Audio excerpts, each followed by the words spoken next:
जितने भी ब्लफ्स होते हैं ये एंजल प्रिया के नाम पे ही होते हैं, तो तब तक नहीं पता था। फिर बाद में जब धीरे धीरे चीजें सर्च करी तब पता चला कि ओ अच्छा ऐसे होता है, लोग ऐसे ब्लफ करते हैं। इस सीरीज के ना बहुत सारे शेड्स हैं, बहुत सारे इमोशंस हैं, लेकिन एक तरह से डर भी था कि क्या मैं इस रोल को निभा पाऊंगी या नहीं निभा पाऊंगी। क्योंकि एक सीन है जिसमें मुझे रोना है और मैं बहुत ज़्यादा रो रही हूँ। तो जब मैं अपने इमोशंस बाहर निकाल रही हूँ तो वो एक्चुअली व्यूअर के सामने आ रहा है, इतनी उससे आ रहा है कि डायरेक्टर तक मेरे सामने ऐसे थे कि वो खुद रो रहे थे। मैं करीब 2008 से दिल्ली में थिएटर कर रहा हूँ, क्योंकि आजकल ये बड़ा चल रहा है ये कैमरा एक्टिंग और थिएटर एक्टिंग। मुझे लगता है कि ऐसा कुछ नहीं होता। देखो, एक डायरेक्टर एक कैरेक्टर लिखता है, शब्द लिखता है, थॉट लिखता है, एक्टर उसको एग्जीक्यूट करता है और किसके सामने करता है? In front of audience, right? Audience theatre की भी होती है, ऑडियंस मीडियम कैमरे की भी होती है। हम एक ही इमोशंस को ना उसी तरीके से कैरी करेंगे जैसा करना चाहिए। फर्क सिर्फ इतना होता है कि थिएटर में हमको थोड़ा लाउड बोलना पड़ता है ताकि सामने वाली ऑडियंस को सुनाई दे सके। तो ये चीजें थोड़ी सी टेक्नोलॉजी होती है, टेक्निकल चीजें हैं, ये आपको कैमरे में ध्यान रखनी पड़ती है। स्टेज पे आपको आपके डायरेक्टर का डायरेक्शन ध्यान रखना पड़ता है। गुमनाम है कोई, बदनाम है कोई, किसको खबर कौन है वो, अनजान है कोई। वो इसलिए क्योंकि इस वेब सीरीज का नाम है एंजल प्रिया। 2 मिनट देता हूं आपको, जो जो दिमाग में ख्याल आ रहे हैं, थॉट्स आ रहे हैं, आप अपने निकाल दीजिए। क्योंकि एंजल प्रिया एक ऐसा कंट्रोवर्शियल नेम है जिससे बहुत सारी कहानियां जुड़ी हुई हैं। कहीं पे स्कैम हो रहा है, तो कहीं पे भाई पैसे इटे जा रहे हैं, तो कहीं दिल टूट रहे हैं। कई बार तो एंजल प्रिया के नाम से हम किसी लड़के से बात कर रहे होते थे और बाद में पता चलता कि बॉस ये तो हमारे साथ प्रैंक हो गया। लेकिन बड़ा ही इंटरेस्टिंग नाम है एंजल प्रिया, जिसके आसपास बहुत सारी कहानियां हैं। ऐसी ही एक इंटरेस्टिंग कहानी को लेकर हमारे साथ जुड़ रही है एंजल प्रिया वेब सीरीज की cast. Please welcome mister Rahul आमट एंड नेहा नांगिया। हेलो। क्या बात है, एंजल प्रिया। मुझे पहले ये बताया, अच्छा ये दोनों लीड हैं उसमें, वेब सीरीज है, प्लीज जाके देखिए, आ चुकी है, यूट्यूब पे है, राइट? बिल्कुल बिल्कुल। तो प्रमोशन तो हो गया, बस चल रहा है। हमने इंटरव्यू में तो कर ही दिया। हाँ, इंटरव्यू कर बिल्कुल, दिया बिल्कुल। और बहुत अच्छा किया आपने। अरे थैंक यू शुरुआत सर। बड़ी प्यारी है। अरे thank you so much sir. मुझे समझ में नहीं आ रहा है कि हम टिक पाएंगे कि नहीं। सर मुझे ये बताएं, आप भी बताएं जी। कि जब एंजल प्रिया सबसे पहली बार पॉइंट ब्लैंक आपके सामने ये कॉन्सेप्ट या ये प्रोजेक्ट आया, तो पहला थॉट क्या था? I want to know from you first. सबसे पहले तो मेरे पास जब मैंने स्क्रिप्ट देखी और कॉन्सेप्ट सुना तो पहले तो बहुत एक्साइटिंग था। उसके पीछे रीज़न ये है कि उसके ना इस सीरीज़ के ना बहुत सारे शेड्स हैं, बहुत सारे इमोशंस हैं और लेकिन एक तरह से डर भी था कि क्या मैं इस रोल को निभा पाऊंगी या नहीं निभा पाऊंगी। क्योंकि मैं एक मॉडलिंग इंडस्ट्री से आ रही हूँ, रैम शोज, शूट्स और यहाँ से आ रही हूँ, तो ये मेरे लिए फर्स्ट प्रोजेक्ट था और तो ये निभाया मैंने उसी तरीके से। थोड़ा डर भी था, एक्साइटिंग भी थी, बट हाँ अच्छे से निभाया आपको बोला मैंने गया इसको। एंजल प्रिया का किरदार प्ले करना है आपको, जी। राइट? और तो एंजल प्रिया के बारे में पता था आपको? नहीं, हैं? तब तक नहीं पता था। बट जितने भी ब्लफ्स होते हैं हाँ। ये एंजल प्रिया के नाम पे ही होते हैं। हाँ। जितने भी लड़कों के अकाउंट्स बनते हैं हाँ। वो उसी के नाम पे बनते हैं, तो तब तक नहीं पता था। फिर बाद में जब धीरे धीरे चीजें सर्च करी तब पता चला कि ओ अच्छा ऐसे होता है, लोग हाँ। ऐसे ब्लफ करते हैं। तो काफी मोटिवेटिंग था और चैलेंजिंग था ये रोल निभाना। इंटरेस्टिंग। राहुल, आपकी लाइफ में एंजल प्रिया से कभी आपकी मुलाकात हुई ऑफ स्क्रीन? देखो, पहले भी हुई थी और अभी भी होती रहती है। अच्छा। पहले शायद मैं फिल्टर नहीं कर पाता था, राइट। नॉलेज नहीं थी ना, जी। अब पता चल जाता है। हाँ। अब तो एंजल प्रिया का चेहरा मिल गया है ना। वो भी एक बात है और दूसरा थोड़ा पता चल जाता है आजकल मीडिया में ना, फेसबुक पे, इंस्टाग्राम पे, कि ये फेक है, कि ये मेल है, कि ये फीमेल है। हाँ। Right. तो कभी ऐसा कोई किस्सा हुआ कि एंजल प्रिया से बात करते चले गए, बाद में पता चला कि ये एंजल नहीं डेविल है? यस।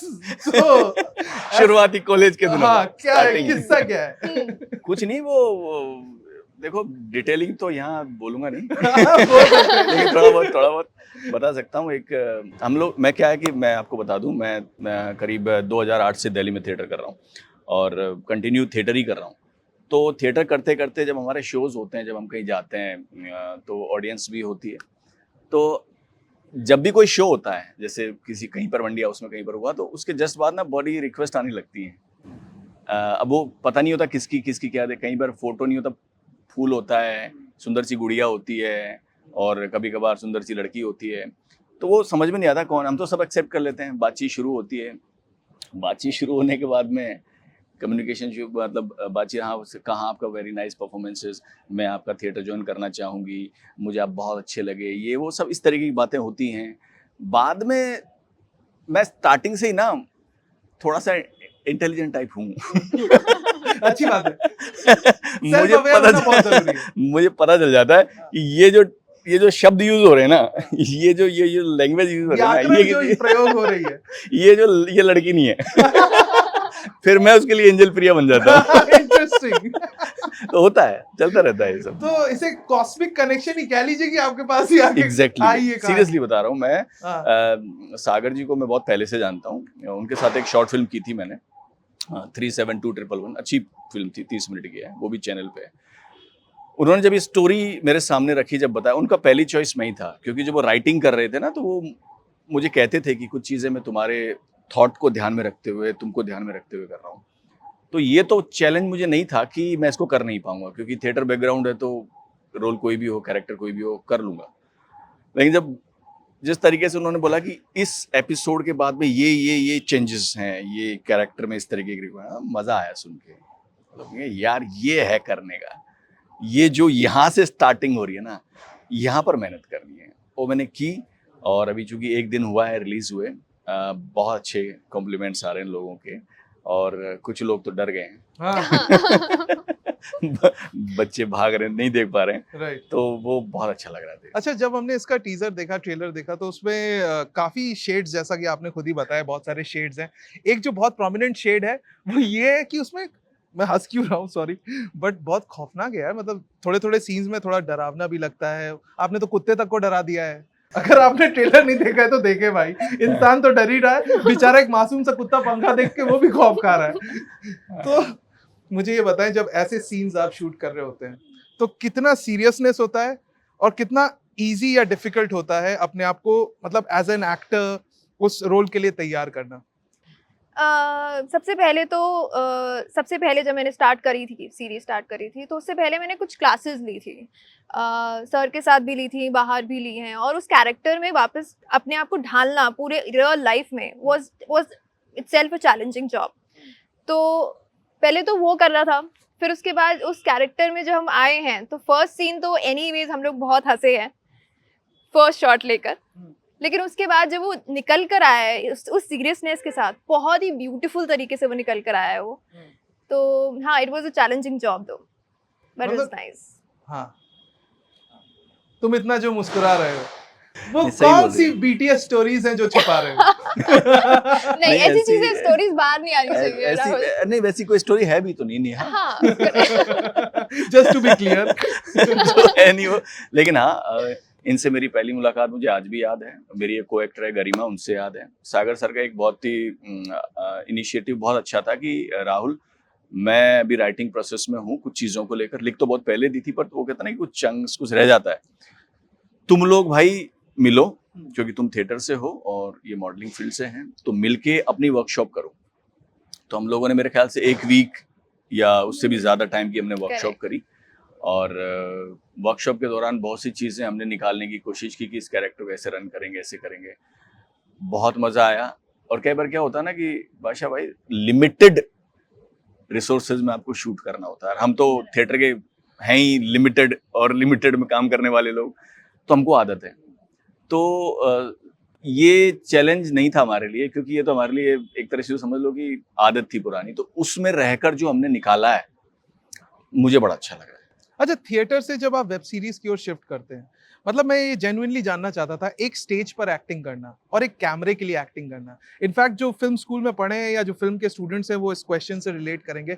ये सवाल अक्सर पूछा जाता है कि what is the difference when you act on stage versus when you act for the camera? देखिए, सच बताऊं ना, डिफरेंस कुछ भी नहीं है, सिर्फ मीडियम, माध्यम, कि आप अपने उस कैरेक्टर को जो आपको दिया गया है उसको किस तरीके से ऑडियंस तक पहुंचा रहे हो। राइट, देखो, एक डायरेक्टर एक कैरेक्टर लिखता है, शब्द लिखता है, थॉट लिखता है, एक्टर उसको एग्जीक्यूट करता है, और किसके सामने करता है? In front of audience. Right, audience theatre की भी होती है, ऑडियंस मीडियम कैमरे की भी होती है। हम एक ही इमोशंस को ना उसी तरीके से कैरी करेंगे जैसा करना चाहिए। फर्क सिर्फ इतना होता है कि थिएटर में हमको थोड़ा लाउड बोलना पड़ता है ताकि सामने वाली ऑडियंस को सुनाई दे सके। कैमरे के सामने हमको थोड़ा नेचुरल होके लाउड की भी जरूरत पड़ती है।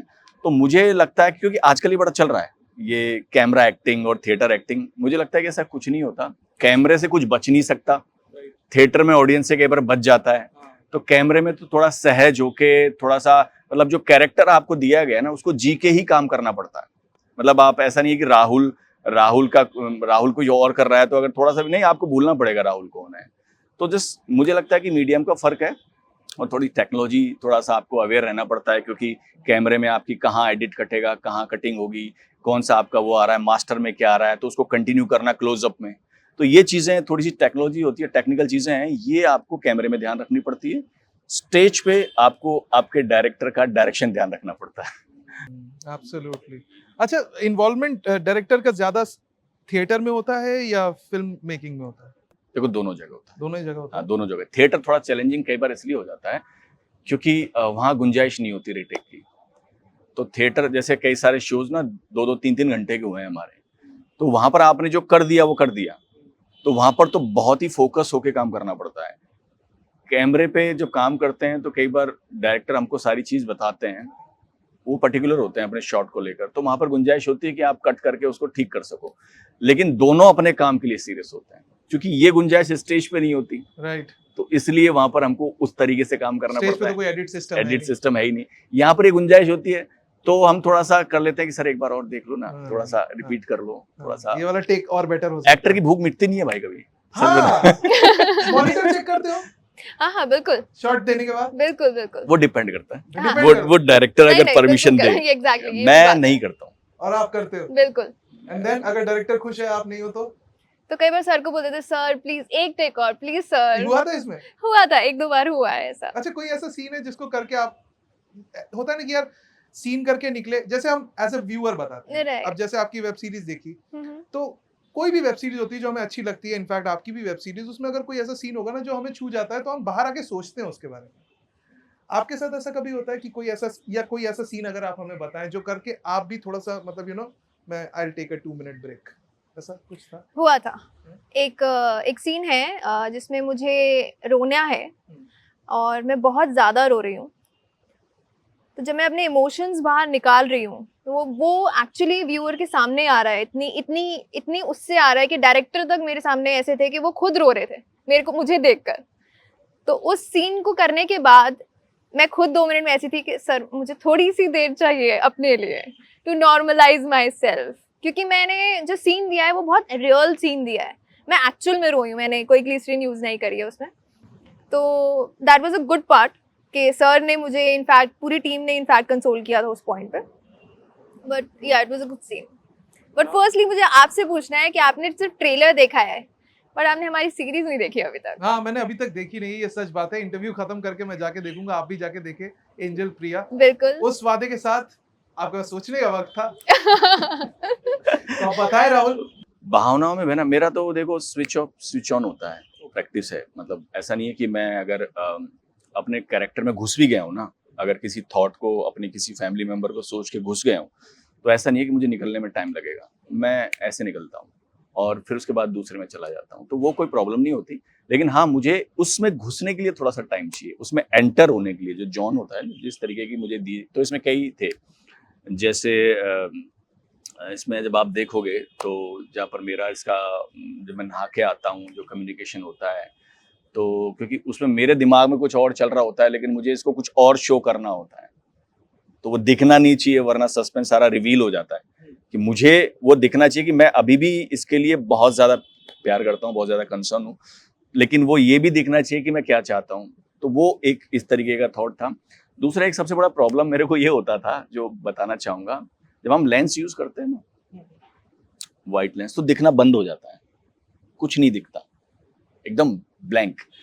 तो उसी टाइम पे इसमें बहुत सारे शॉट्स ऐसे हैं जब मुझे इसको लेके भी जाना है, बहुत सारी चीज़ें ऐसी क्योंकि रिवील हो चुकी, तो मैं बहुत ज़्यादा डिटेलिंग तो नहीं बताऊंगा, बट हाँ कुछ बता सकता हूँ। उठाना भी है, मुझे गाड़ी चलानी है, कार चलानी है, मुझे उसको कहीं पे मतलब टक्कर मारनी है, तो मैं पहले जाता हूँ, नापता हूँ, देखता हूँ, ड्राइव करता हूँ आँखों से, ओके इस टाइम के बाद मैं वहां पर उस पे टकराएगी, एक्चुअल में रियल किया है ये, और इसको उठा के मुझे इतनी सीढ़ियों के बाद में इधर टर्न करना है, अगर ऐसा नहीं किया तो इसका सर फूट जाएगा।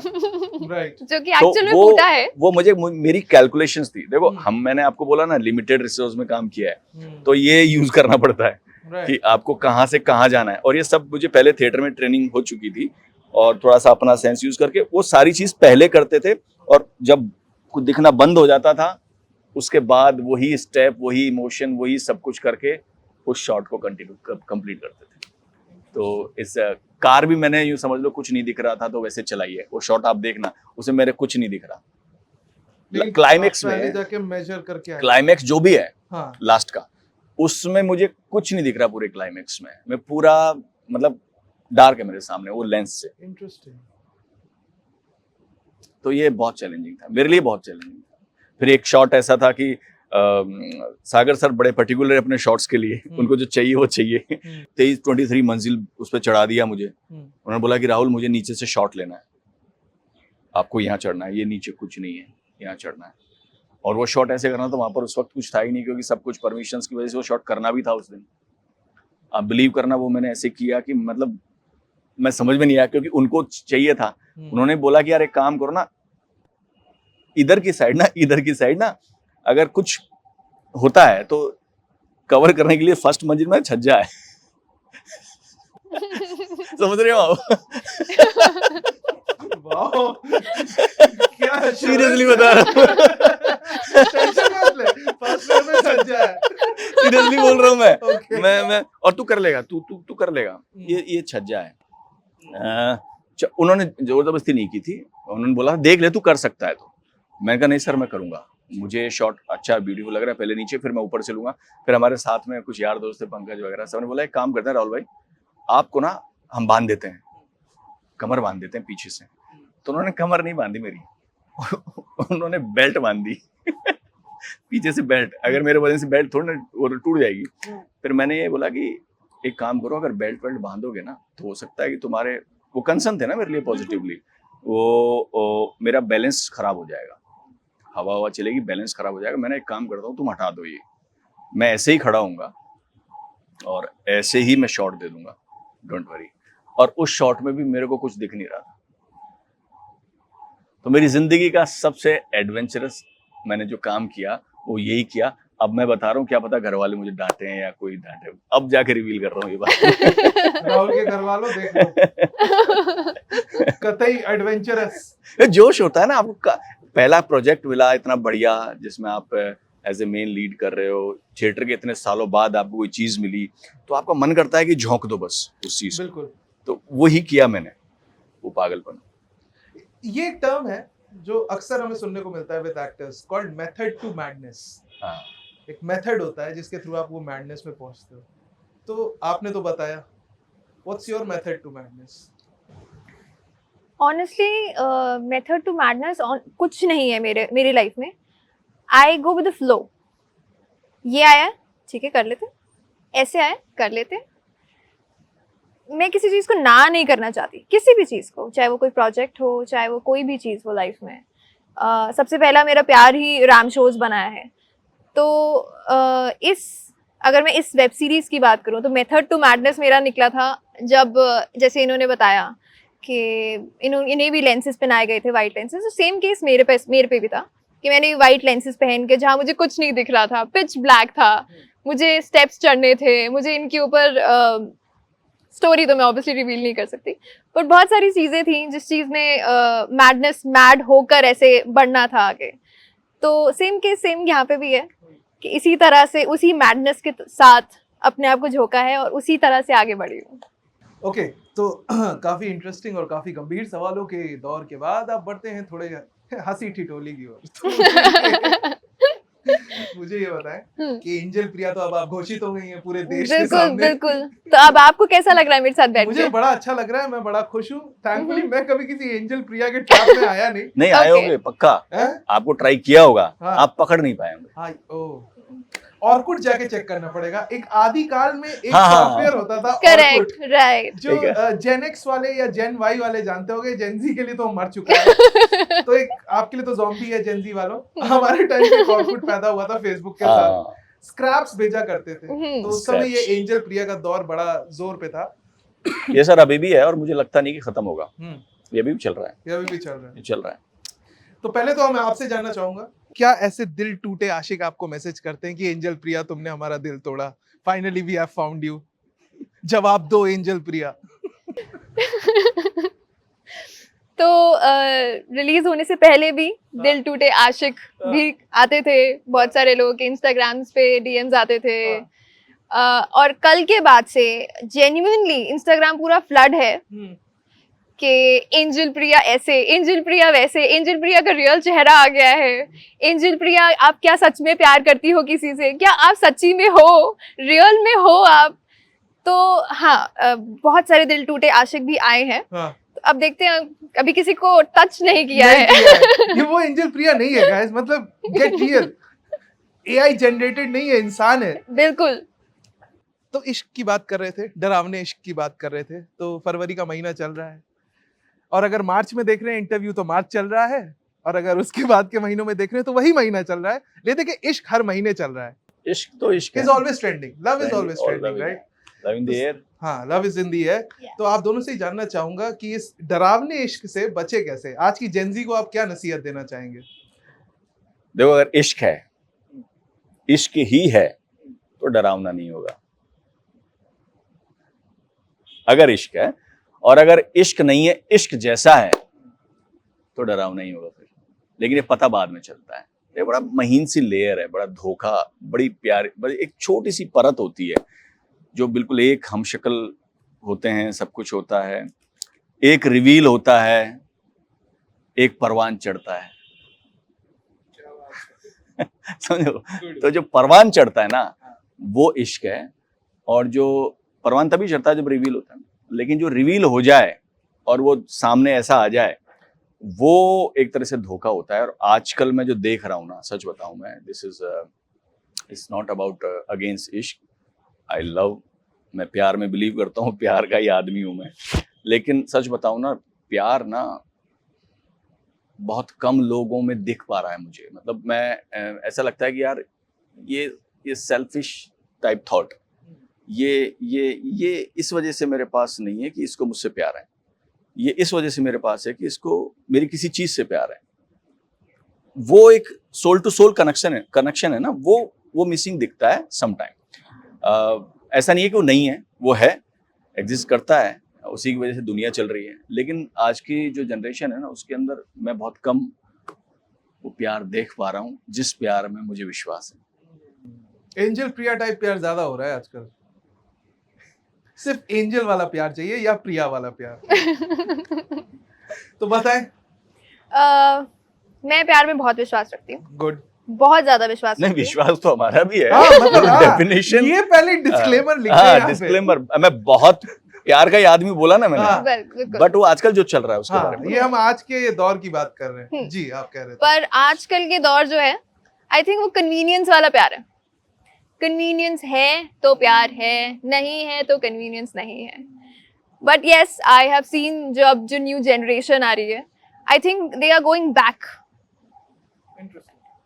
जो मैं न्यू लोगों का कुछ न्यू टीनेजर्स से मिली हूँ, 19-18 साल के लोग जो हैं, उनकी जो सोच है, that is really good. I really appreciate them, क्योंकि उनका कहने का, जीने का लाइफस्टाइल ऐसा है कि नहीं, अब हमें अपनी लाइफ आगे बितानी है, अब हमें जॉब इतनी चाहिए, लड़की को सेटल करने के लिए ये चाहिए, हमें प्यार करना है। तो वो आज की जनरेशन में, late 20s obviously I know के वो कुछ लोग डिवोर्स हैं, कुछ लोग का दिल टूटा है, आज की डेट में भी वही है। बट जो न्यू जनरेशन जो अभी आई है, वो जेन्युइनली बिलीव करती है, and I really appreciate them. Alright. मतलब वो बड़े मासूम हैं बच्चे, जो न्यू जनरेशन ना। मुझे बड़ा दुख इस बात का होता है कि वो सॉफ्ट से होते हैं, उनके साथ अगर कोई खेल जाए, कुछ चीट कर जाए, तो बड़ी तकलीफ होती है। फिर टकराते हैं ऐसे लोग, बात करते हैं, तो बुरा लगता है उनके लिए। और एक्टिंग स्पेस में ऐसे आते हैं थोड़े। हाँ, मतलब एक्टिंग में भी या यूँ समझ लो आस पड़ोस में भी कहीं पर भी ऐसे लोग दिख जाते हैं। सच बताऊं बड़े प्यारे लोग हैं, बच्चे हैं वो। जब बात कहते हैं तो ऐसे कहते हैं कि जैसे अब फूटे अब रोए। और एक सबसे बड़ी प्रॉब्लम पता है क्या होती है, गाइडेंस नहीं होता, गाइडलाइन नहीं होती। मैं कभी किसी के साथ अगर कोई दुखी होता है, कुछ परेशानी होती है, थोड़ा बहुत मेरे से क्यों शेयर कर लेता है, उनको पता नहीं मुझ में क्या दिखता है, वो मुझे बता देता है। बड़प्पन। और बड़प्पन ही हो सकता है, उनको कुछ कनेक्शन होता हो कि भाई कुछ हेल्प कर दे। उसके साथ अगर आप बैठ लो ना, थोड़ा सा बातचीत कर लो, थोड़ा उसके तकलीफ को सुन लो, तो मुझे लगता है कि वो काफी हद तक हील हो जाता है, खुश हो जाता है वो। तो मैं तो सच बता रहा हूँ, कैमरे के माध्यम से कहना चाहता हूँ कि अगर आपको कोई इस तरीके का लड़का लड़की या इस तरीके का कोई दिल टूटा आदमी मिले, प्लीज उससे प्यार कीजिए। उसको बहुत ही जरूरत है आपकी। बात कीजिए, सिर्फ बात कीजिए। हाँ, उसकी बात सुन लीजिए, क्या पता आपकी बात से उसकी जिंदगी बन जाए। कई बार इतना ही काफी होता है। बहुत होता है एक सुनने वाला मिल जाए। करेक्ट। बिल्कुल। Well said. I think on that beautiful note we can wrap this interview up. हाँ, कर सकते हैं? बिल्कुल। पर उससे पहले मैं आपसे जानना चाहती हूँ कि आप कितना बिलीव करते हो प्यार में? यार ये इंटरव्यू तो मुझे लेना था। मैं यकीन रखता हूँ, बिल्कुल यकीन रखता हूँ। एंड बस यही है, यकीन रखता हूँ। एंड यकीन पे ही दुनिया कायम है। बिल्कुल सही बात है। All right. So thank you so much. Thank you so much. हमारे साथ जुड़ने के लिए, हमारे साथ अपना कीमती वक्त शेयर करने के लिए। Guys, do check out Angel Priya. इनकी वेब सीरीज आ चुकी है YouTube पे, जाइए देखिए, एंजॉय कीजिए, कमेंट कीजिए। कमेंट पढ़ते हैं ना? बिल्कुल पढ़ते हैं। एंड अच्छे आराम कीजिए, क्रिटिसाइज भी कीजिए, तो अच्छे कंस्ट्रक्टिव क्रिटिसिज्म। आराम से। हमारा जो YouTube हैंडल है ऑफिशियली एंजल प्रिया है। और अंत में आपसे यही कहूंगा कि बहुत मेहनत करके बनाई है, जख्मी हुए हैं, कैमरे टूटे हैं, कीलें घुसी हैं, ट्रेन से लड़की गिरी है हमारी। हाँ सीरियसली। हाँ, और बहुत एक्सीडेंट्स हुए हैं। उसके बाद ये वेब सीरीज इतने सालों बाद। अब ठीक है। वो तभी थोड़ी सी चोट लगी थी। और कैमरे जैसे ऐसे शूट कर रहे हैं, पूरा लेंस में सब गिरे हैं, और बहुत कुछ हुआ है इस वेब सीरीज को बनाने। फाइनली जब ये आपके सामने आई है तो थोड़ा प्यार दिखा दीजिए यार, प्यार से बनाइए। All right. So that was Rahul Amat and that was Nehan Nangia talking to us. Thank you so much. Thank you so much.